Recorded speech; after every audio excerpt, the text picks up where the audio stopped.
Hello everyone. Welcome to the sessions on the wireless communication. In this session, we are going to learn about the traveling wave tube. Now, what is the traveling wave tube here? Or traveling wave tube or the TWT. It is an high power, high frequency broadband microwave amplifier here. The traveling wave tube is nothing but it is a microwave amplifier, means it will increase the strength of the signal here. A traveling wave tube is a type of vacuum tube used to amplify the high frequency signals here. This is the constructional diagram for the traveling wave tube.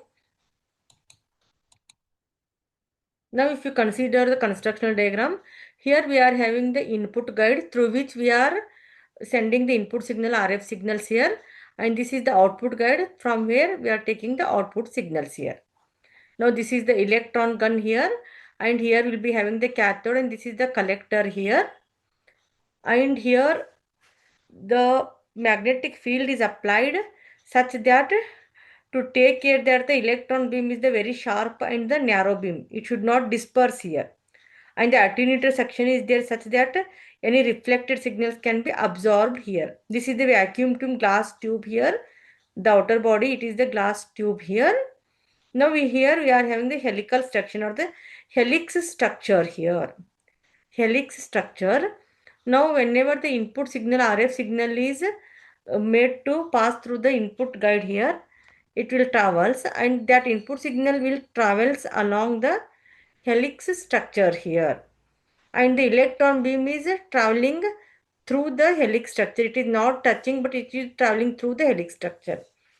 The main purpose of this helix is to reduce the speed of the RF signal or the input signal, because RF signal is having almost speed as the speed of the light, and the electron beam speed is very less compared to that speed.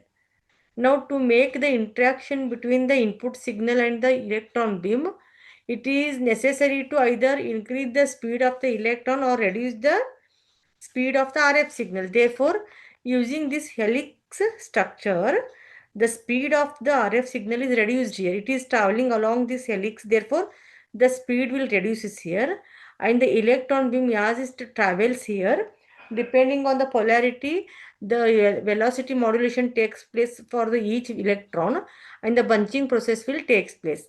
Now the bunch of electrons will interact with this RF signal, and they will give their energy to the RF signal. Therefore, as the wave travels from this point to other end here, the strength will increase. Means the field is providing, electric field is providing its energy to the RF field here. Now here the main purpose of the helix structure is to make sure that the RF signal which we are giving here, its velocity reduces almost same as the electron beam, such that continuously the interaction between this input signal and the electron beam occurs here.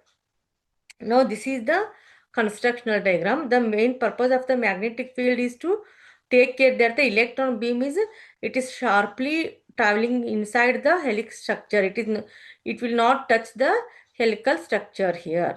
It is traveling from through the helix structure here. Now whenever any electrons or they will strike this collector, and if some of the signals may reflect back here, and those reflected signals are absorbed by this attenuator here. Now the high energy signal, that is the amplified signal, is taken out from this output guide here. This is the construction and working of the traveling wave tube. Now it is a vacuum tube with helix slow wave structure here. In this, RF signal is traveled with electron beam along tube length. Means both are traveling with the same speed and their interaction is taking place here.